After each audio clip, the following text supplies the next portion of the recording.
困惑。我们两个是在10年的冬天认识的，这2年来他对我特别好，但是在4个月之前突然辞职了。这4个多月来，他一直没有好好的去找一份工作。他总觉得我是每天都是无所事事，但是找一份合适的工作不是那么简单。时间长了，我就觉得一下子生活真的是没有希望了。我觉得压力也挺大，所以说我希望他能够理解我。我真的是不想再这样下去了。告诉我，爱你不许。耶稣进去就能让一段爱情终结吗？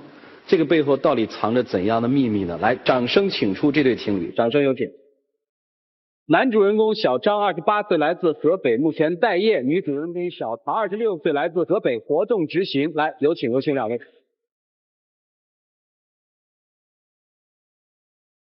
欢迎啊，28岁了。对。待业在家干嘛呢？这前几个月这不刚辞职了啊，刚辞职了。辞职之前是做什么的呀？做销售。为什么辞职啊？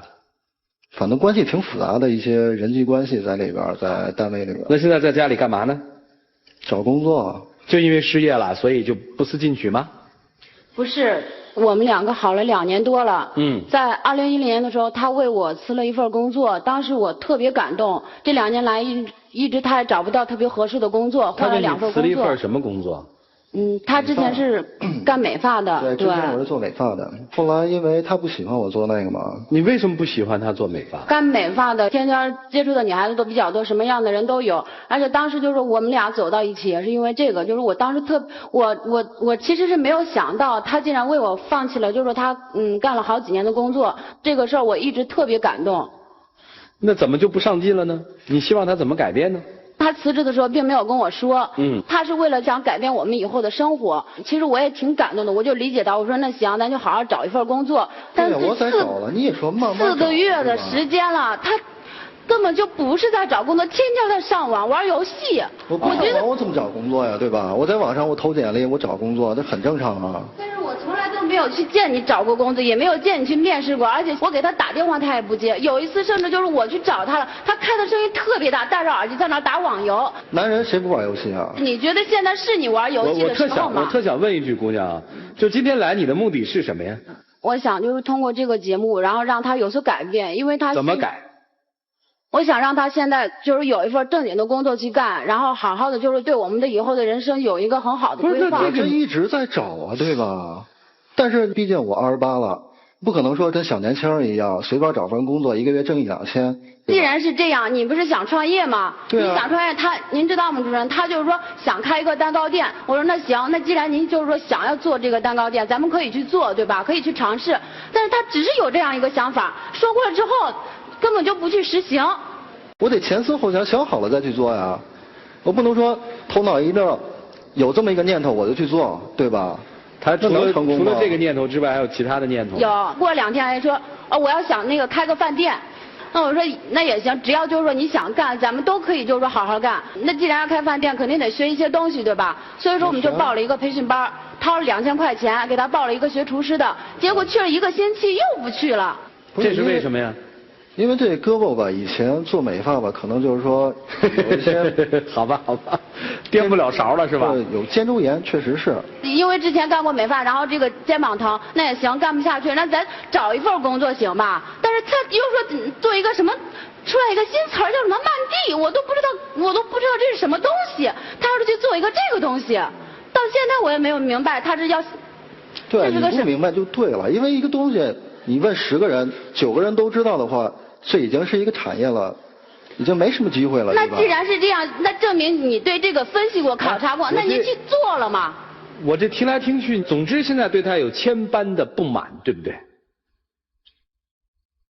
对，因为我觉得，就是作为一个快30的男人，现在就是说，这个家庭跟事业都特别重要。还不如当初就是因为我干美发，干了那么多年，完了为了你辞职，现在找不着工作，找不着合适的工作。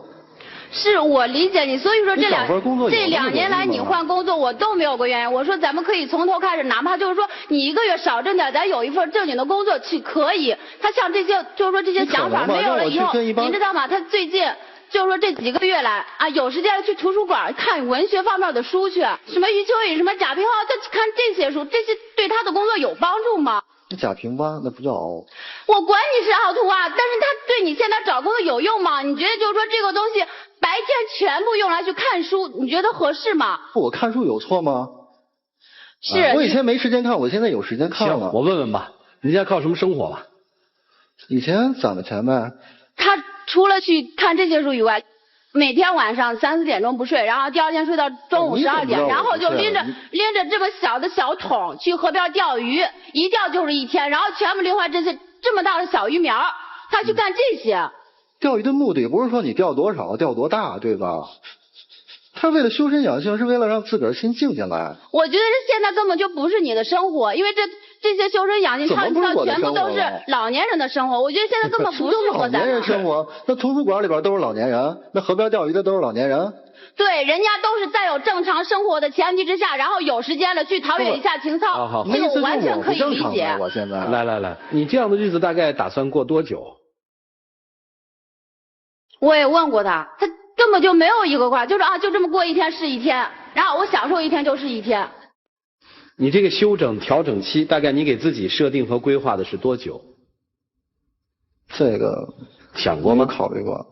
你的积蓄还能支撑你多久？这谁知道啊？你打算跟他结婚吗？那肯定了，那毕竟2年多了在一块儿。这2年多了，你带我去见过你的家长吗？你不是说过现在结婚不合适吗？你不是一直在往后推吗？对啊，我是觉得不合适啊。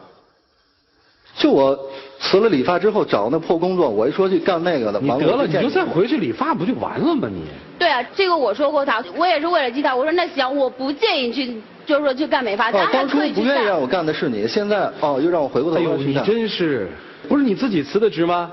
那我也是为他辞的呀。男人怎么活得那么小心眼儿呢？回答我那个问题吧，你还爱他吗？是啊。啊？爱。好勉强。你还爱他吗？啊。今天你有朋友来，对不对？对。来，请上他的朋友，有请。小曹的朋友。对。算闺蜜。是。今天你来的目的是什么呢？其实我也是劝她，她老跟她男朋友生气嘛，然后现在也有一个条件好的，也追她呢。不，怎么回事？她肯定没跟你说过，她只跟我说，因为她要是跟你说了，你现在这种情况，你肯定会多想，她就没跟你说。那你在这当这么多人，你们俩现在说成这样，我能不说吗？因为有他嘛，他就没答应了，现在还，我只是劝他。那人干嘛的呀？在一个正经单位上班吧，家里边有房子，然后1个月可能也就是5000多块钱。挺好，多好啊！追他强多了。你今天来就是要告诉这傻小子说有人追你女朋友，你要加油是吧？他们俩呀，毕竟也好了2年了，然后也是为了在台上激励他吧，让他好好找一份工作。这是激励我吗？我怎么感觉你是在挖苦我，在讽刺我呀？小伙子，你真是想偏了这事儿，就是为说这事儿来的，对吧？对。你的态度是希望他们俩在一起呢，还是？我的态度。行了，你不用说，我也知道。个小心眼儿。你知道什么呀？你说。我的态度是尽量他们2个能和好，因为已经好了2年了，都28了。我现在才22，我也有男朋友，然后家里条件也挺好，准备买房，然后我们明年打算结婚。他也是在一个你这不是拿刀刺他吗，小孩儿？这主要是激励他，而不是刺他，因为好几个月了他都没找好工作，每天在家里边玩。刺激我呀！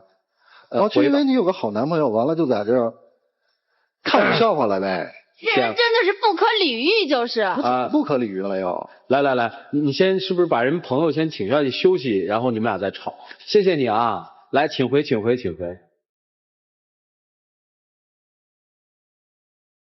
现在应该算是一个危险期，对吧？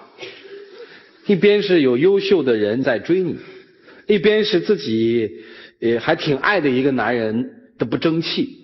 所以是不是心里挺难受？这个我现在确实心里挺难受，但是跟追我的这个人一点关系都没有， Okay. 因为我从来都没有放到心上。听见没？这也是我为什么没有跟他说的原因，因为我觉得就是再有人他这个条件再好，这跟我是没有关系的。那怎么没关系呀？啊，有房子有车，你不是整天跟我提房子车吗？但是我跟你要过吗？怎么那么提？那不就为了要吗？他老提吗？经常跟我说他这个朋友结婚了，要结婚了，买房了。我觉得两个人之间聊天很正常啊，这样。不是未来的人生不需要规划一下吗？是啊，但是他总拿我跟别人比啊。那你自己的规划是什么呢？规划自己做一份事业出来啊。什么样的事业？这个还在规划中嘛。啊，对生活怎么规划的呀？随遇而安呗。现在他过的根本就不是我们这个年龄段的生活，而且就是说对下一步就是一点规划都没有，就是那种啊，我今天过一天是一天，我就是这样。我说随遇而安没说得过且过呀，对吧？但是你现在就是得过且过呀。不吵。再问您一句啊，刚才他说一直他也没见过你父母，对吧？对。为什么？因为我总觉得时机不成熟吧。双方见父母的话，肯定就是说要结婚了，要谈结婚的事情了。因为我总感觉现在结婚吧，自己现在还没有那个能力能承担起婚姻的这个担子。啊，如果这姑娘一定让你给人一期限，你会把这个期限说是几年呢？2年之内吧，在我30岁之前。接受吗？如果这话要是在几个月之前跟我说的话，我肯定会特别感动，因为我一直问他这个问题，我现在就是说压力特别大，但是他现在。谁给你的压力？周围朋友，包括就是家里边父母，毕竟就是说年纪不小了。听明白了，事情我已经看清楚了，下面怎么帮这对年轻人呢？一起进入我们的丘比特问卷。这小姑娘呢，可能心里着急了点，30岁不到，28岁了，现在正在找工作，又不是说她待业，在家待业4年了，4年之前还跟那儿钓鱼呢，那我都得说她了，才刚4个月，去看看书，我觉得还是挺好的。你的女朋友呢，其实她就是恨铁不成钢，她希望你能够尽快的务实。让他别总拿那种事来刺激我啊，对吧？他就着急呀。那么他着急，他才说你，他怎么不说别人呢？他希望你能够有所改观，他不希望2个月之后你们提着桶还去钓鱼去，他就会看不到希望。我这也算一个自我的沉淀吧。钓鱼不是不可以，你1周去个1次，图书馆去1次，还有中间的5天，挑出3天外头跑跑蹦蹦。找找你以前的合作伙伴，相互沟通一下，喝顿酒，经常打个电话，问问有什么你合适干的工作，可能这个待业的时间就会缩短。那么另外一个呢，你要给他一个心理上的一种安全感，你不能说一句老是顶一句，你得学会变通。我觉得没有不对吧，钓鱼是吧？您看到了吗？他就是这样，是总认为自己是对的，觉得这么一天一天混下去就是对的。还有一个，这小妹妹，我觉得你心态也太着急了，你也可以稍微放轻松一点。这不才28岁吗？又不是38了。男人是需要鼓励的，你别老刺激他的自尊心。就你老伤害他自尊心之后呢，他会有一种抵触。你越说他越不出去了。你得掌握方式方法。你可以用一种鼓励的态度，不要老是那么的去批评他，老说他。姜老师，您是怎么鼓励郝老师？其实他就本身就特别上进啊，而且呢经常会鼓励我。鼓励我的方式是什么？啊，比如说，哎呀，明年如果说再买个车就会更好了啊，玩命干去了，那还说什么呀？对。再过1年，把前年那辆车如果一卖，换个这辆车，就会太棒了啊！我跟你说，男人就无穷的动力都来了。其实，在这个生活当中，每个人对生活的追求是没有对错的。就说这个女孩子一直在说，你看她觉得她天天钓鱼，上图书馆，她还在坚持她这些生活方式是错的。我觉得其实没有对错，她觉得她这样生活很舒服，她可能在享受生活。谢谢老师。但是也许早了一些哈，也许早了一些，这个叫互相理解了。你们既然有爱，还是大家往好的方向共同努把劲，互相理解。我不知道你们俩听出了二位老师这个话里面，其实我觉得你们真的应该向他们学习一些东西。你看，不是这个主持人，您听我说一句，这些就是说我鼓励过他，而且我跟他说过好话，他就是一个软硬不吃的人。你别说他。但是我觉得你那是在刺激我，不是在鼓励我。男人性格，急也好，慢也好，软也好，硬也好，都可以。阴阳怪气不好。你现在有点阴阳怪气。我阴阳怪气了吗？大家说有没有阴阳怪气？有。听见没有？做男人就干干脆脆，干就干，不干就不干。刚才郝老师不说了吗？加油干，很简单这件事情。你那个，你看，我就知道你现在有了吧？你看人家有车有房，多好呀！我没这么说吧？你没这么说吗？我就学的就是你。我不是那种语气吧？你那语气还不如我呢。我跟你说啊，行，我们分开这个。你现在生活是想当影视啊？没事，想当也没事。我28岁的时候也挺想当影视的啊。后来我影了大概半年多时间。我妈每个月给我1200块钱，让我继续我的影视生活。我每天在家里面影着。突然之间有一天我发现了，所谓的影视的生活其实就是躺倒不干。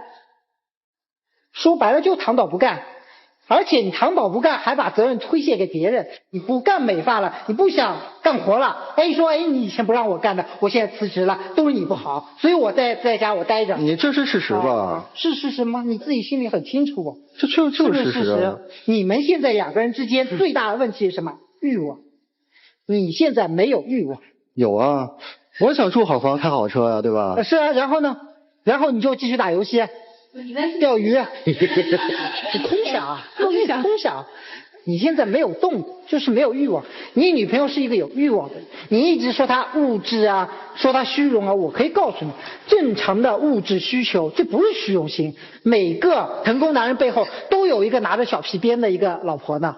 他所有说的这些事情是一个正常的物质需求，而不是虚荣心。如果他有虚荣心，他今天根本不会跟你聊，直接跟那个男人跑了不就完了吗？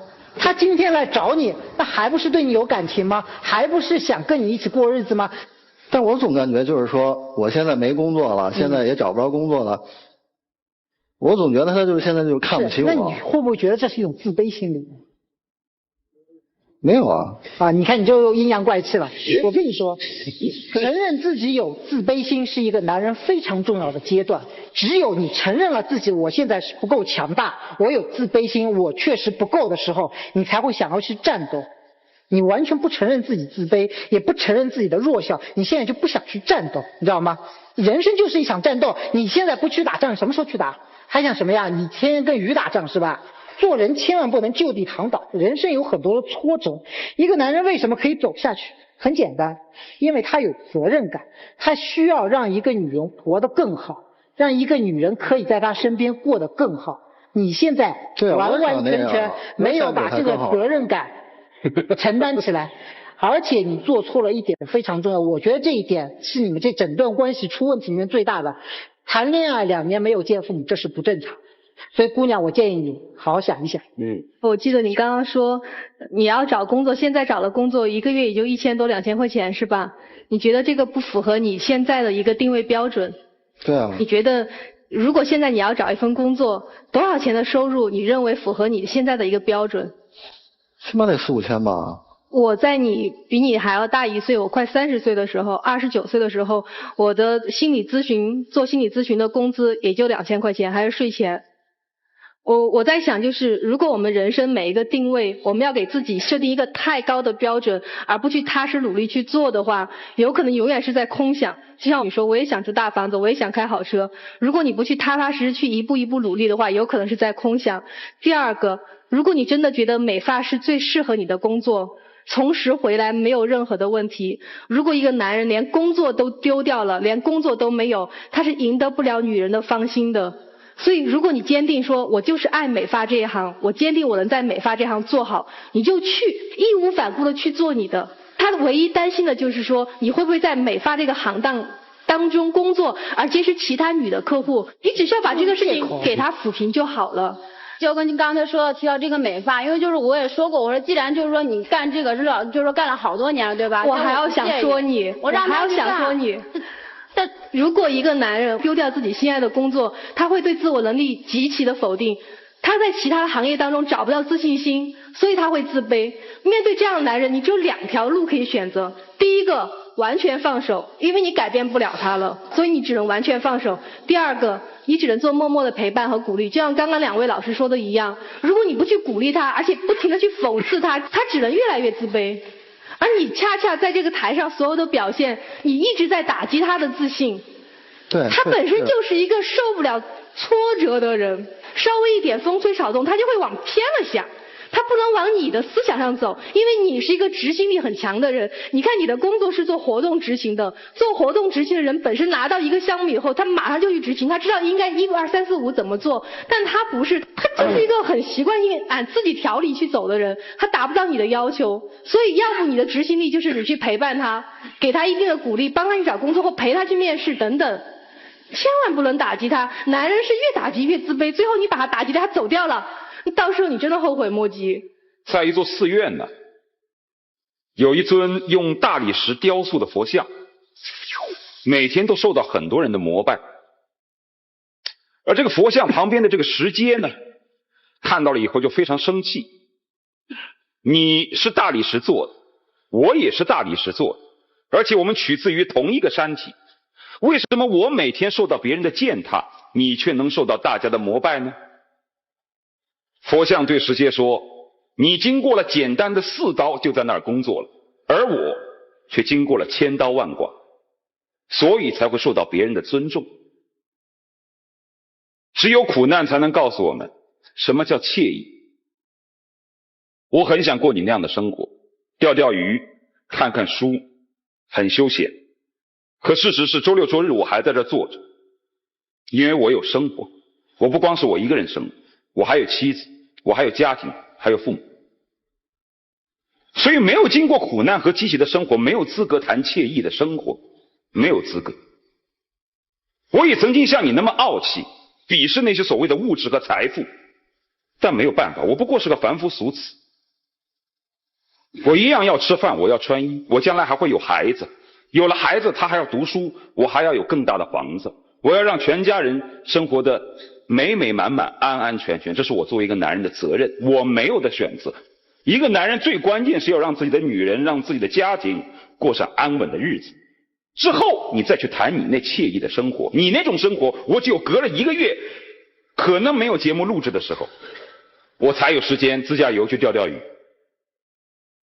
所以啊，不要谈什么傲气，把日子过安稳了才有资格说。还有你，上个礼拜一个专栏让我去写一篇文章，我一气呵成把它写完了，我自己非常满意。结果我发到别人邮箱的时候，别人说，涂老师您的内容我是认可的，但是您写的太激烈了一点，因为我们是杂志，您能小资一点吗？我很生气，我说这个人不懂得欣赏。我的老婆跟我说，没事儿，再写一遍，我相信你有能力，想写成什么样你就能写成什么样。我按下怒气，平心气和，又把这文章写了一遍。结果呢，既符合了对方的要求，对方也对我大加赞赏。丘吉尔说，要想对方拥有什么样的优点，就朝着这个方向去赞美他。温柔的鼓励远远胜于严厉的苛责，这是一个妻子管理自己丈夫、引导自己丈夫的基本法宝。不要去刺激他，其实你们俩是完全非常互补的，一个务虚嘛，一个务实嘛。但一定要明白，生存只是手段，而生活才是目的。没有生存哪来的生活呢？就像你，是吧？没有生活的惬意，没有温馨，又怎么激励你去奋斗和生存？所以说两者是互相结合的。我相信所有老师今天只有一个目的，就是希望能点醒你，让你知道在现实生活里你最想要的是什么，那就去要，别倒在那。我特别同意陆琪老师的这个观点。接下来你们自己选择吧，想好怎么说，说自己内心最真实的话给对方听。这段感情是要还是不要？我倒觉得你们真的到了一个十字路口了。跟他从事的是什么没有多大的关系。来，一起进入黄金60。毕竟在一块儿2年多了，其实说实话，我现在心里边，因为你每天总说的那句话，我总觉得就是在刺激我，所以我觉得挺难受，所以说经常会跟你生气，跟你吵。但是打心眼里边，我还是有你，还是在乎你。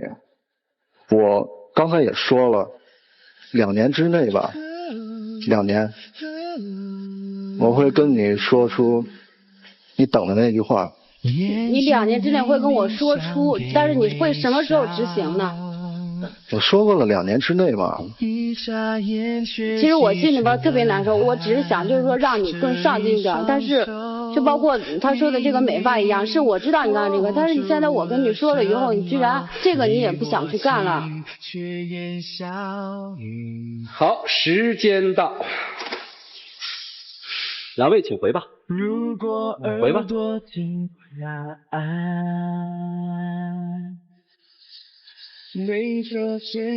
来，请关门。把这个题和上一个题合在一起，我们真是惊奇的发现，这都是一种迷失嘛。一个是在嫉妒当中把自己焚烧掉，一个是所谓的为了追到而放弃了自己心爱的工作。当你迷失这一切的时候，实际这段爱情就变得非常的脆弱。来，各位请拿起手里的表决器，你们觉得这2个人还能在一起吗？请选择。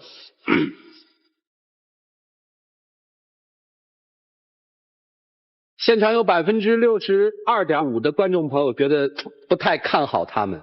我们屏幕的下方已经打出了我们的微博和短信的参与方式，大家参与我们的短信和微博互动，就有机会赢取由杰利亚提供的1000元大礼包。他们自己的选择是什么呢？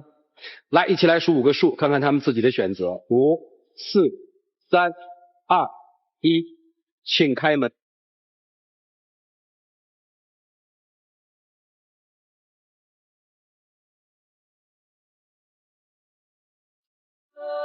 像只许过愿望后忘了吹熄的蜡烛，是想说，请他再给我一次机会，我会证明给他看，我不比别人差。谢谢你，建哥。